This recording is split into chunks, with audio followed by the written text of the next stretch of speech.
Well, thank you very much, Alan. Ladies and gentlemen, that's the end of the talk. Are there any questions and answers at this time? No, hello, welcome. Thank you for having me. About a month and a half ago, I came here. I was invited to come here by Chelsea to come and speak based on food issues and topics from the Chung Collection. And I went down and took a look at the Chung Collection like I have been doing for a good number of years. And I took a look around and I saw a lot of the beautiful artifacts, the beautiful menus, and I needed to do something else. I needed to convey something more than just the menus. And as I was telling to Chelsea and a few others before, more than just the Canadian Pacific china and the silverware and things like that, and what it meant for me, what it meant for a whole lot of people. So the topic that I was asked, what do you want to speak about this? And the first thing that came to mind for me was food in transit, because steamships, China, Canada, Canada, China. Very obvious. But over and above, there's something more than just food in transit. So it just dawned on me after coming back here from a number of times in the past month, and also had the pleasure of having Dr. Wallace Chung, come in, and we were comparing menus and different things like that. And the funny thing with Dr. Chung and I, we started talking about different recipes and different foods, and we were getting hungrier and hungrier. And we ended up having a lunch. So that was the commonality. But coming on from all that is basically, I thought of 3 different concepts for this talk. The first one is obvious, food in transit. Okay? Second one would be people in transit. And the third one would be cultures in transit.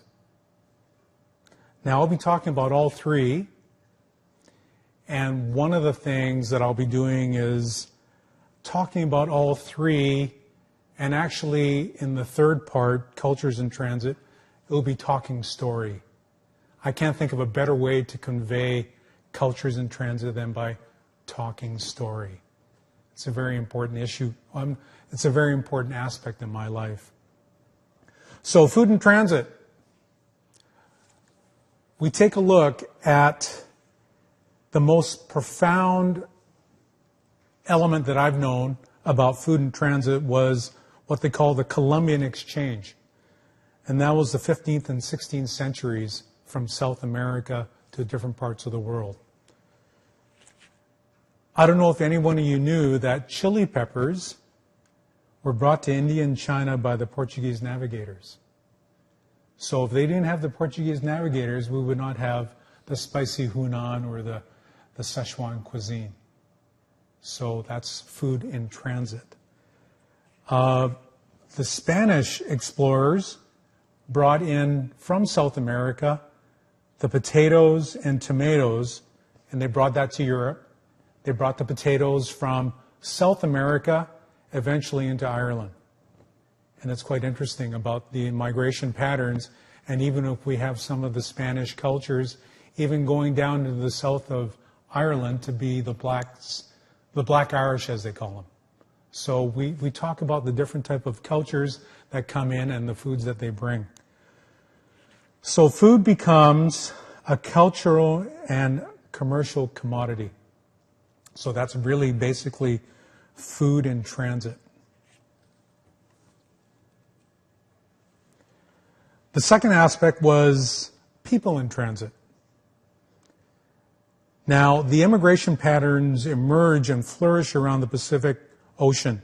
The Chinese came to North America, or as we call it, Gamsan, Gold Mountain, to become gold miners and railroad workers. First by the schooner ships, and then by the steamer ships, primarily operated by the Canadian Pacific Steamship Company. The service was between Vancouver and Hong Kong, with calls, or I should say Hong Kong to Vancouver, with calls in Japan and China, later to be in Manila, Philippines, and Honolulu, at that time the territory of Hawaii. This was the fun part for Dr. Chung and myself. We were down there looking at some of the menus, and I know this is not a very clear picture, but this was the 1927 Empress of Canada first-class Chinese dinner menu. Now, in this dinner menu, it had cold sliced chicken, stuffed pig's feet, tomato sauce chicken wings, lean pork with sour sauce, bird's nest soup, fried cam in mushroom sauce, scrambled eggs with fresh crab and green peas, boiled terrapin with chicken's feet, fried spring chicken with salt lemon, oriental pickles, fried hang chow fried rice, and hard-boiled eggs and coffee. Really? Really? I mean, Dr. Chung and I looked at that and just shook our heads. Totally shook our heads. The next one is the Empress of Asia Steerage class Chinese dinner menu. Now, I'm fourth generation, ladies and gentlemen, so I can't understand everything. So thank God Dr. Chung was with me. And he interpreted the menu from the Steerage class. And it consisted of sliced meat and egg soup, steamed garupa fish, fried shrimp, stewed chicken wings and tomato sauce, minced chicken with walnuts and almonds, and yung chow fried rice. And we looked at each other and we just thought, oh my God, it would have been steerage for me and for you, okay, at the time. It doesn't matter if it's a comfy stateroom. It was more or less like, okay, we can endure the rigors of steerage, but what are we eating? What are we eating? Okay. Coming back into people in transit, I'm going to talk a little bit about my personal family history. My maternal family came over from southern China in the 1860s and 70s, and they were provisioners in Victoria. They were provisioners for right at the very end of the Fraser River Gold Rush, but they were provisioners for the miners that went up into Cumberland for the coal mines. Okay. My paternal family history, my grandfather came over in 1909 with Dr. Sun Yat-sen. Dr. Sun came over in 1909 prior to the overthrow of the Qing dynasty, and he stayed in Vancouver for an extended period of time to strategize for a fundraising campaign throughout all the different Chinese settlements around North America. Grandfather came over with him, but decided to stay in Vancouver. He had an arranged marriage from my grandmother, from a woman from Victoria, and he had 7 children, of which my father was the eldest. One of the things about grandfather was his family were tea merchants from now pardon my pronunciation, everybody, but Anhui province. Am I saying it right? Thank you so much, Winnie. Okay. From Anhui province, and he was from part of the upper echelon class of people. So he went to university and he spoke about 12 different languages and about 50 different dialects. So he's quite intelligent. And so being educated the way he was, he became more moderate, more liberal. So he aligned himself with Dr. Sun. And at that time, around 1909, I believe that Dr. Sun had to flee China, and they all settled in Yokohama. And then from Yokohama, they came over to Vancouver. My grandfather was an interpreter for the provincial courts. He was what they call the comprador, and that's more like an intermediary between businesses and governments to bring people together. He also brought in a lot of type of food introductions to the family and to the community at large to assist some of the merchants in Vancouver to bring in the Chinese foodstuffs and to facilitate the establishment of some of these food companies. I had five other uncles, and it's quite interesting how from their childhood to when they became adults, they always got into the food business. They started at a corner grocery store, and then they worked in a produce wholesale business. And right around that time in the 1990s, 20s, and 30s, the Vancouver wholesale produce industry was controlled by a number of Jewish families. Case in point, it was one of the mayors, David Oppenheimer, and David Oppenheimer was a food importer into Vancouver. And the David Oppenheimer company still exists. Anyway, my uncles, from being a corner grocery store to working in a produce wholesale with one Jewish family, only later on to acquire the company from the Jewish family, and they started up a produce wholesale business called Pacific Produce. And I must say that the uncles worked it up to where it is now, or was. They also set up retail. They had about 30 stores called Produce City, and that was a great deal of the distribution around the Lower Mainland. My father, dear old Mr. Bruce Sung, that's the gentleman on the left, at an early age, when he was 32, he single-handedly, and my father believed in the Rolodex theory. I mean, he was the consummate networker. He managed to cater to the U.S. Army and Navy in Prince Rupert from the point of embarkation for the Pacific Campaign. And from that, he also managed, even at 31, 32, to feed the road gangs for the Alaska Highway. So quite the entrepreneurial individual. And oddly enough, I might add that he didn't become a Canadian citizen until 1949. So I find that really interesting and contrasting. So I'm talking about people in transit, and I'm using my father as an example because from that, his experience in catering to the military, the Alaska Highway, he started catering to different logging and mining camps throughout Western Canada. He acquired a number of hotels and restaurants throughout Western Canada, specifically in Whitehorse, Yukon, and he purchased a property in Whitehorse, Yukon, only to make it Yukon's first supermarket, which was quite fascinating because it was really trading post mentality. So Dad would get his produce, fruits and vegetables from my uncles at Pacific Produce, have it shipped up, and he would get the dairy and meats from Edmonton. So that's who my father was. And it's quite fascinating about the story of the Chinese in Canada, against all odds, it's still at the same time, against all odds, it's making it on their own, believing in their own devices and believing in their own creativity with a whole lot of confidence. Okay.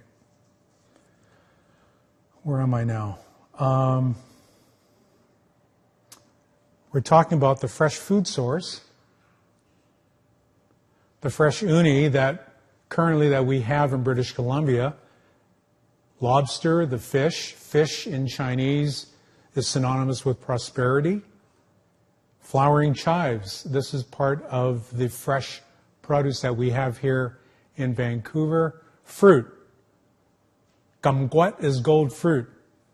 So the fruit kumquat means gold fruit. So it's always important to have oranges in one's life. Apples. Apples have a quality being red. It's yang, male, representing earth. The color for yang is red, also synonymous with fortune and good luck. And also some of the apples have a little bit of yellow. So it's really interesting to note that the Chinese prefer apples which have 80% red and 20% yellow. I was kind of hungry. I was down in Granville Island. I saw this big tomahawk steak, and I said, I couldn't get away from that. I wish I brought it here and cooked it for all of you. And above all least, that we have the freshest of ingredients here in British Columbia in terms of our exclusive Geoduck. And what's really interesting here is that when I was a kid, I would go down to Boundary Bay and go clam digging for pennies, having Geoduck, only to realize many years later it's an expensive commodity in Asia. I believe about $120 a pound. I stand corrected on that. Now, that person on the left is not a lizard or a gecko. That person on the left is me. And currently I have a business, it's a tour business, and one of my tours that I do is a walking tour of Chinatown. And my mission and purpose is to educate and entertain from a culinary and cultural approach. Once again, this is more or less like cultures in transit. Normally, quite a bit, I have a lot of culinary students from the different culinary schools that come into Vancouver. In this case here, we have people from Taiwan, Nigeria, Brazil, Colombia, Port Moody. And they come here to learn about the culinary techniques, the traditional culinary techniques, but they also come here for the freshness of ingredients. I hope you all realize, I hope you all are proud to be in British Columbia to eat all the good food that we have here. I am co-president of the Chinese Canadian Historical Society. And with the Chinese Canadian Historical Society, our mission statement is pertaining to educational and community outreach. It's really important to maintain and to perpetuate the Canadian Chinese history that we have. Part of Chinese Canadian Historical Society's mandate is we had something called Eating Stories. We had a workshop called Eating Stories. It was in the years 2005. We had a group of society members come in and do learning how to write using food and family as a medium. There's a number of you who are out there. I see Alan. I even see Dr. Yu out there. You did a good job, Dr. Yu, by the way. Okay. And part of the Cultures in Transit is actually speaking about some of the stories of some of the members that have written some books, some stories. Now what we have here, I got 3 stories. One is by Mr. Larry Wong. Now Larry is a friend of the university, and he has a book out there called Dim Sum Stories, and it's a fascinating read about his life, his upbringing in Chinatown. I'm just going to get you Larry's story right now.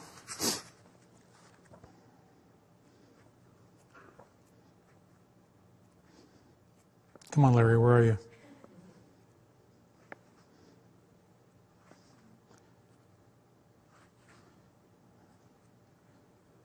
Here we go. Larry's story is entitled, Guess Who's Coming to Dinner? 1952. Pop hummed as he made 2 swift chops with his cleaver to half the chicken. In the mixing bowl, he poured soy sauce followed by a sprinkle of pepper and salt before marinating the chicken. What are you making, Pop? What, guy? Wow. Pot roast chicken. Chicken first browned, then cooked on medium heat with Chinese mushrooms, wine, and garlic. Like the Chinese of his generation, whenever there were guests, Pop always made a chicken dish. He must have had dozens of recipes for chicken in his head. He could make boiled chicken, breaded chicken, braised chicken, fried chicken, anything and everything chicken. All he had in our tiny kitchen were 2 hot plates and 2 elements each and a wood stove. Our guest that day was Gary, my brother-in-law, my new brother-in-law, whom Pop and I never met.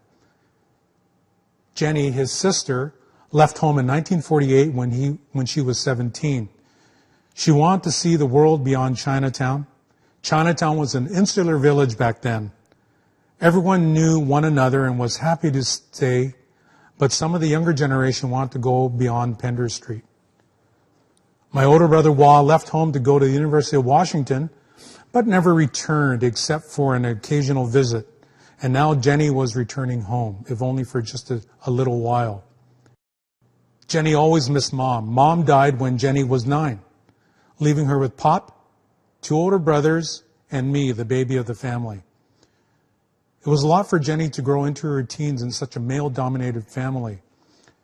As much as Pop tried, it was a challenge to be both mother and father.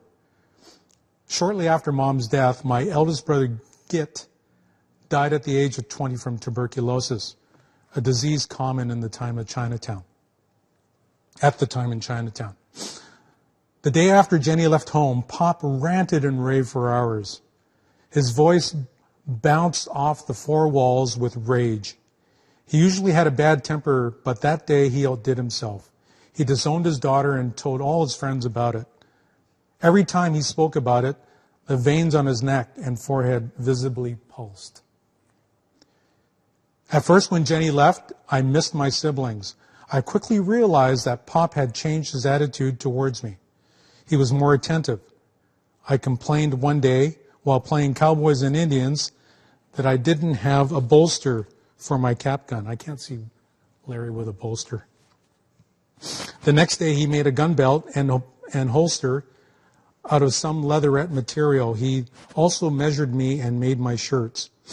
In the time spent with my father, I learned that he and my mother were in Chinese opera. Before the revolution of 1911, the women were forbidden from the stage so men can play the female roles. When China became a republic, the men-only tradition was lifted, and Mom, who by then was in her 20s, eagerly tried out for Chinese opera and was accepted. With the local Chinese opera troupe, my parents were active on stage, but in reverse gender roles. My mother played a general, my father a fair maiden. Oh, that's pretty current these days. Okay.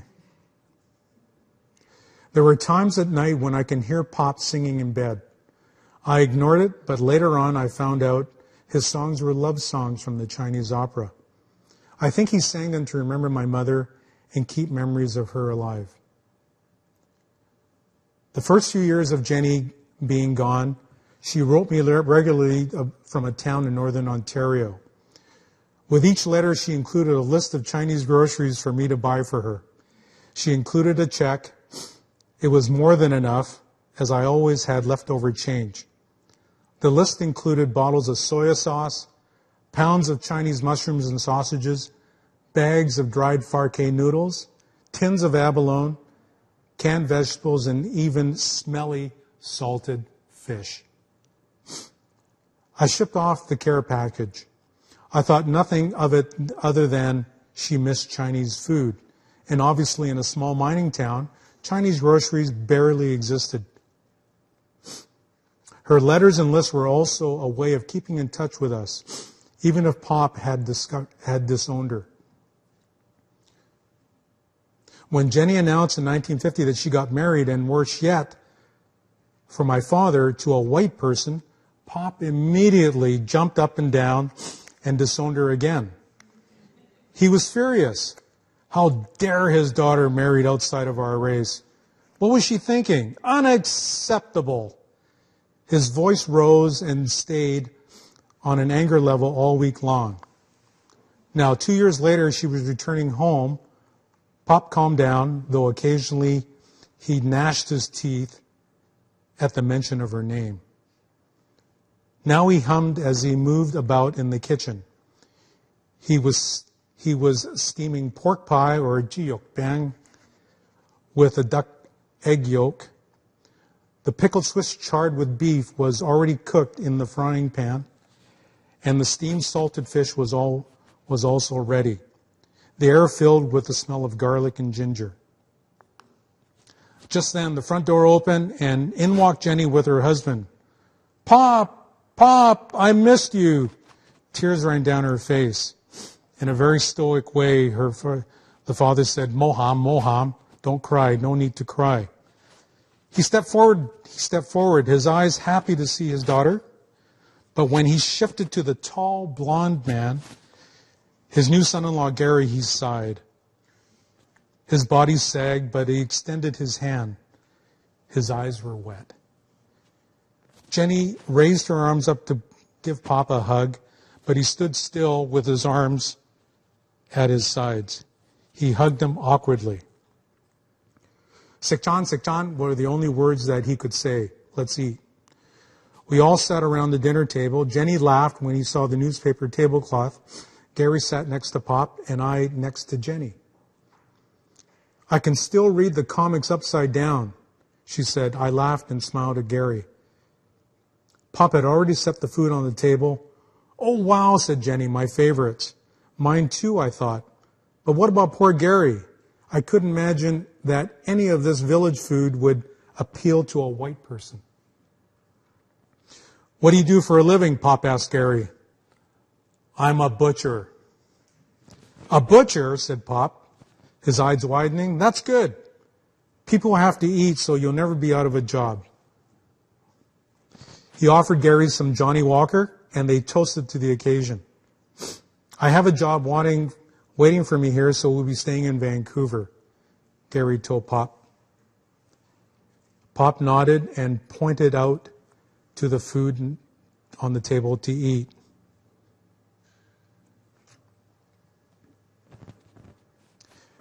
And from that, people in transit, from Jenny going out to Ontario, meeting a Caucasian man, and then getting into helping that gentleman integrate into the way of the Chinese cuisine.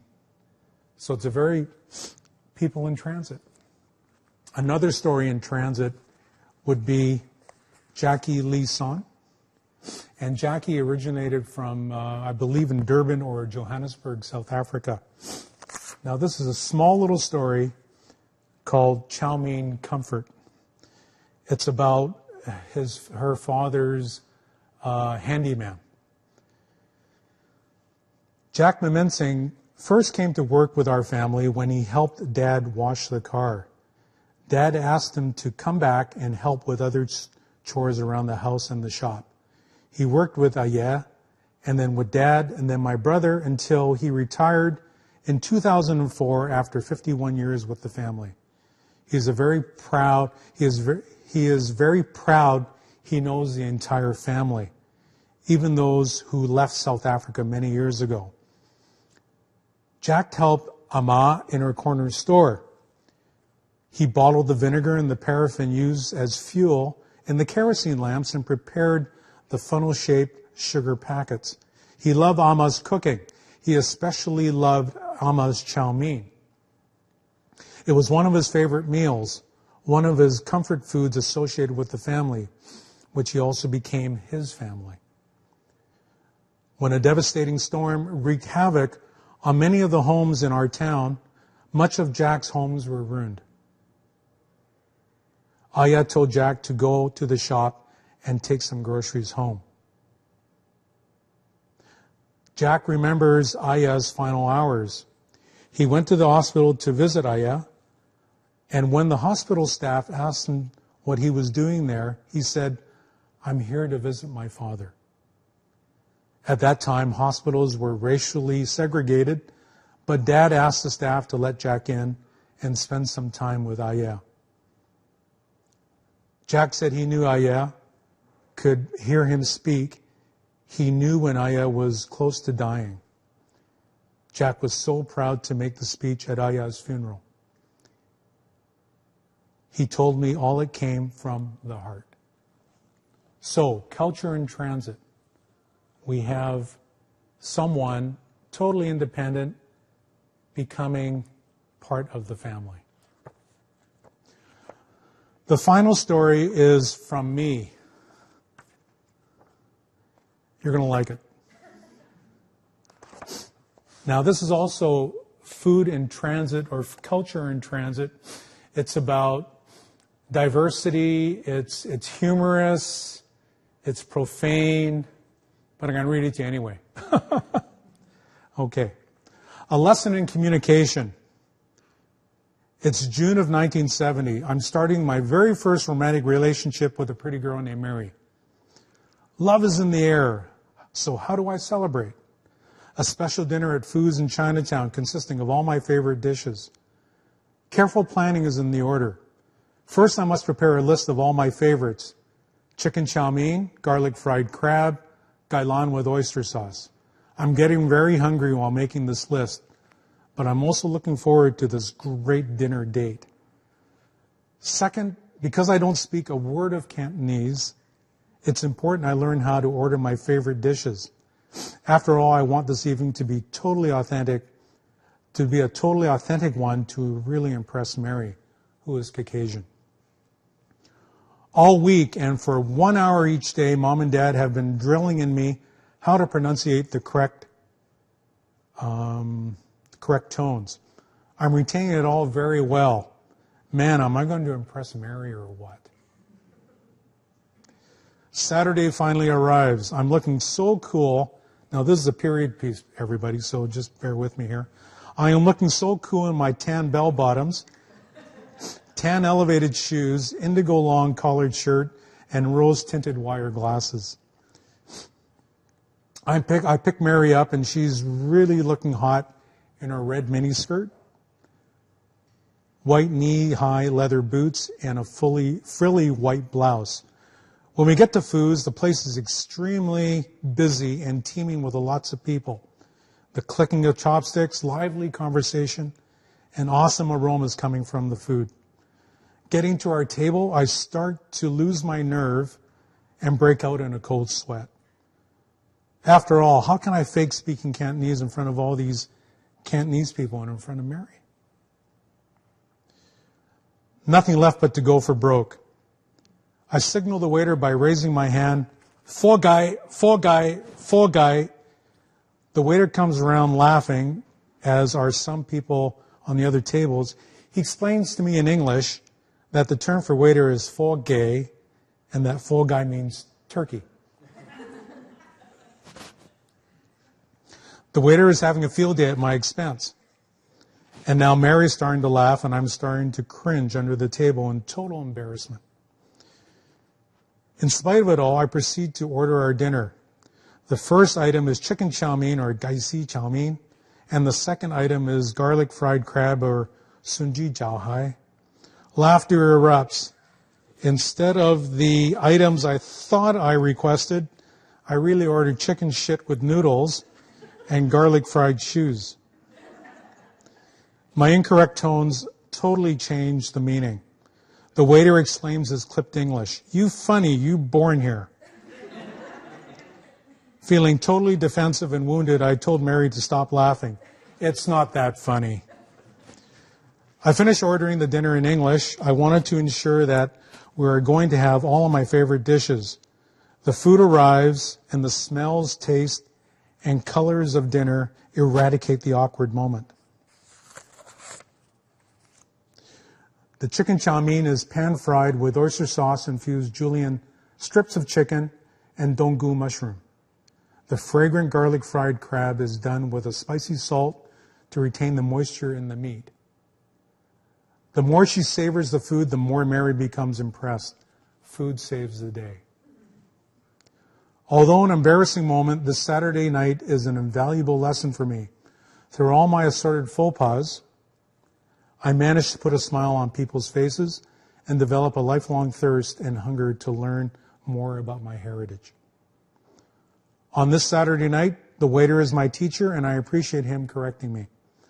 I'm willing to learn and experience life and to let others help show me the way. Ayah, what amazing powers food has in nourishing the body and soul and in connecting with others. As for Mary, well, that's another story. So that's another example of food culture in transit. Diversity, multiculturalism, it's really important. So today in my talk, I really, coming from this the Wallace Chung Collection, I've extracted food in transit, people in transit, culture in transit. Thank you.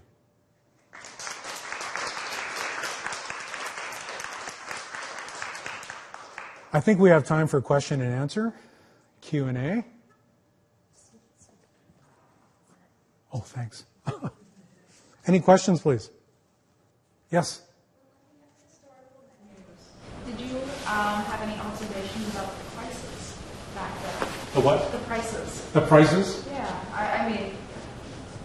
The prices were just, what can I say, well, 5 cents was bought a lot then, as opposed to what it is now. So the prices were in keeping, quite frankly, with the time that it was. Yeah, thank you. I was just curious how you moved from sort of being a chef to trying to introduce people to cuisine through tourism and through the types of walking tours that you do. So what was, I mean, it's not a sort of traditional trajectory for a chef to go through? Not really, but my original intention was not to be a chef. I really wanted to know what it was like in the back of the kitchen. Okay, from my background, working in the family business, hotels and restaurants and things like that, it gave me a greater experience of that. And the end use was to how do I become a chef, but how do I also convey heritage and culture? How do I convey symbolism in food? Simple little thing like noodles represent longevity, rice representing fertility. From my heritage, and we look at the Taoist, Confucius, and Buddhist philosophical values, with Taoist being balance, yin and yang. We look at Confucius values of being structured, order, routine, and we look at Buddhism being one with nature. So those are all the different qualities or values that I look at. And those are the values that I want to convey even to people, to walk them around Chinatown, to give them a little busman's little knowledge of what it's like, especially for local people, to bring them down and to give them a familiarity of what that area is all about, which is really important these days because we're going through a revitalization in that area. And these are exciting times. They're challenging times, but I really maintain challenge is always exciting. Okay? Any other questions? Oh, come on. Alan. Well, in your view, how has food, particularly Chinese food, changed over time? Just looking at the menus, your examination of the menus, CPR, to the type of menus that we see now, Chinese restaurant menus, it's very diverse. But how has the evolution of Chinese food grown over the years, in your opinion? Well, as I told you before, when Dr. Chung and I went down to the collection, we saw some of the menus. And the menus that we looked at and we didn't like, and we preferred the ones that we did like, that represented village-style way of cooking. Now, the origins of the Chinese that did come in first into North America were from southern China. And indeed, every village had its own distinct type of food, but primarily southern China was rice, fish, and vegetable. Okay? So they bring in, all incorporate, and then bring it over to North America, all those different type of ingredients. And we have this village style of cooking, which has been inherent for a good number of years. Now, with the advent of all the recent immigration in the past 30 years, we're having an upsurge or just a awareness from people from the PRC looking at Sichuan, Hunan, Zhujiao, even going into the Western Chinese, the Muslim areas, for that type of cooking. So we're getting a vast array of Chinese cuisine. Yeah. Any other questions? You mentioned the revitalization of Chinatown and Vancouver. So you think it's not going to become just a tourist trap, which is what I've heard someone, I'm new to Vancouver, and someone said, well, no, Chinatown is for tourists. You know, at one time, Chinatown was the commercial and cultural epicenter for the Chinese community. And it's quite interesting now how, you know, that was in between like the 1900s up until the 1960s and 70s. And then with the recent immigration from then and the distribution of the Chinese all over the city,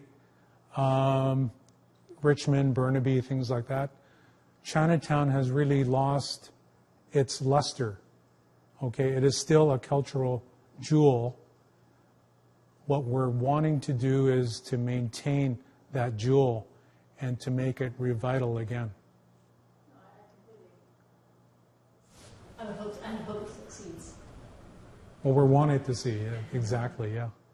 Yeah. Henry, if you had a question, what would it be?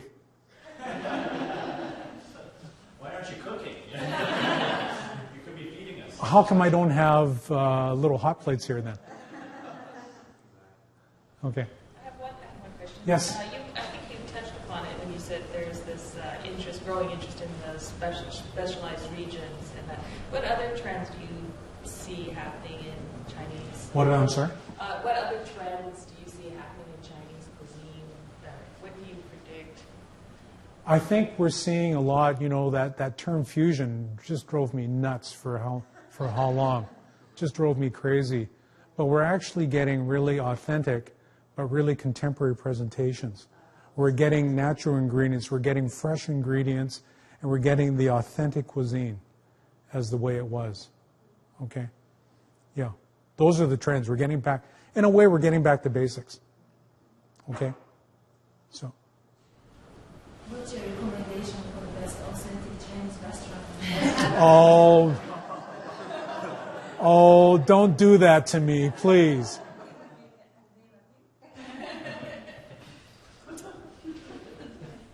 Alan, can you mention a name? Well, I really like Food Soho quite a bit. Yeah.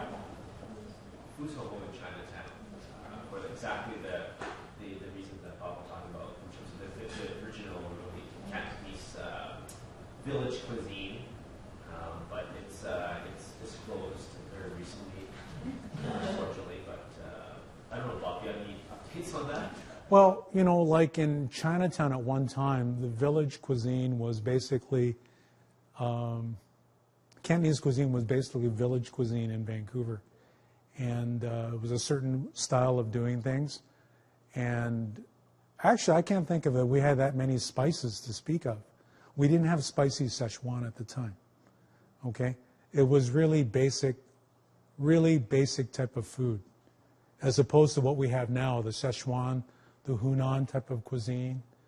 Okay? So I don't know. I really think that Chinatown is, the Chinese, or Vancouver is evolving to be a multi-Chinese type of food or culinary scene. Okay. I'll throw mine.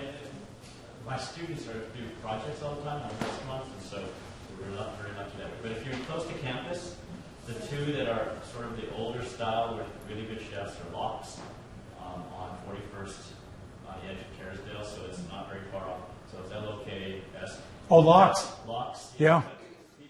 Peter Joe of Sunrise Foods. It's one of his two favorite. Another that's close is on. I can't remember. It's on McDonald near 23rd. So there's across from the DMV office. That's another West Side one, which is very good, small, kind of more family style. But the food harkens back to sort of the things that Bob was saying. Which is Yeah, the family style. Less urban, less of a Hong Kong style, which is sort of more of a kind of village. In answer to your question, my favorite Chinese restaurant is the one that prepares really good food and really good service and really good quality. How's that for being non-committal? Okay? Yeah. I don't have a restaurant recommendation. But I'm trying to trace the food chain because we're talking about Chinese restaurants, and then you mentioned your father being in the produce business, which we still see a lot of. But who's actually growing the food? Are there actually Chinese people who are the actual farmers? Because we're talking about very specific Chinese vegetables. In the 1900s, we had a number of families that grew, like my maternal grandparents. They had a company in Victoria called Li Dai. And basically, they came over as provisioners for the miners, or just for the Chinese community in Victoria and Vancouver Island. Indeed, they had hothouses in Saanich and a few other places around there. We had different places in the Cowichan, Salt Spring Island, which provided apples and vegetables for the Canadian Pacific steamships. Yeah. Where's all the produce coming from now? Is it just being shipped from China? Imported? Well, now? Yeah. Here? Well, in the summertime, you know, we have the 100-mile diet. Fraser Valley is quite the cornucopia of fresh fruits and vegetables, especially fresh. We have the best Chinese vegetables when we have our growing season. Okay, when we get the suchoy or the bok choy this time of year, they have to harvest it so that there's proper shelf life, a longer shelf life. So the crops are picked really immature. Whereas in the 100-mile diet, locally, we're tasting our fruits and vegetables at its best. I just never hear about Chinese being farmers. You hear about them, you know, being railroad workers or being in laundromats or produce. You know, there's kind of a, but I see that locally that, you know, people, if they have property, they, you know, do their Chinese garden in the front yard rather than a garden type of thing. Well, I stand corrected on it, but at one time, like in South Burnaby, we had a series of Chinese farmers there. It's just like not written about, like you don't hear about it in the history. So. We had a famous potato grower in Ladner named Chung Chuck, and Chung Chuck was quite the renegade. There's a film called Covered Roots. If you just Google Covered Roots and Trans-Canadian Stories, it's an 18-minute film where some of Ken Yip, our fellow board member, it's all about the hidden history of Chinese farms in the Lower Mainland. So if anybody's interested in what June just brought up, just Google Covered Roots, Trans-Canadian Stories, and so there's a lot of interviews with people who farmed at Musqueam. There was 18 Chinese farms at Musqueam. There were farms up and down the Fraser, all the way up through Burnaby, through the lower Fraser Valley. It's estimated even among the Stalo themselves that about a quarter of Stalo have Chinese ancestry, because there's so many Chinese farms and farmers who then married into the Stalo bands. So if you're interested, that's actually quite an important part of the history that's been covered. Therefore, Covered Roots. My favorite restaurant no longer exists. Okay? It was called the Green Door and the Orange Door. Now, this was in the 50s and 60s, and the Green Door and the Orange Door were actually kitchens to the gambling clubs in Chinatown. And the primary purpose of these kitchens was to provide meals for the gamblers. But then they opened up their back doors. The only way to get into the Door and the Orange Door was to go into the alleys. And then you would walk in, and being a student, either be UBC or SFU or even a high school student, you would come down and grab a meal for $2.50. No, it's only about $1. Pardon me? Yeah, only $1, 50 cents sometimes. Yeah. Okay. So in the early, even still can get in the early 70s. Yeah. So you do remember it? Yeah. Okay. One more question. Oh, come on. Les, if you had a question, what would it be? I'd like you to talk about you talked about being annoyed about fusion, and yet it seems to me that Chinese cuisine has persisted so long in Vancouver and has had development over a lot of years that really what's happened, it seems to me, is it's not so much fusion cooking as it's got local cooks that have a much wider palette of vegetables, fruits, spices, preparation techniques. Exactly, and it's individuality too. But sometimes it gets out of hand. Gets incredibly out of hand. Yeah. Good. Well, that ends that. We have some books. We have Eating Stories. The book is available. We also have Larry Wong's book, Dim Sum Stories. and it's about his life in Chinatown. We also have Lily Chow, is just hot off the presses. Lily wrote a book, Blood and Sweat Along the Railroad Tracks. Really fascinating read. And we also have Bill Chow's, right? It's Bill Wong, excuse me. Bill Wong's book about going to his father's ancestral village in China. So the final note for me is that these are my parents. Had they were still alive, it would have been their 72nd anniversary today. So anyway, thank you. I really appreciate it.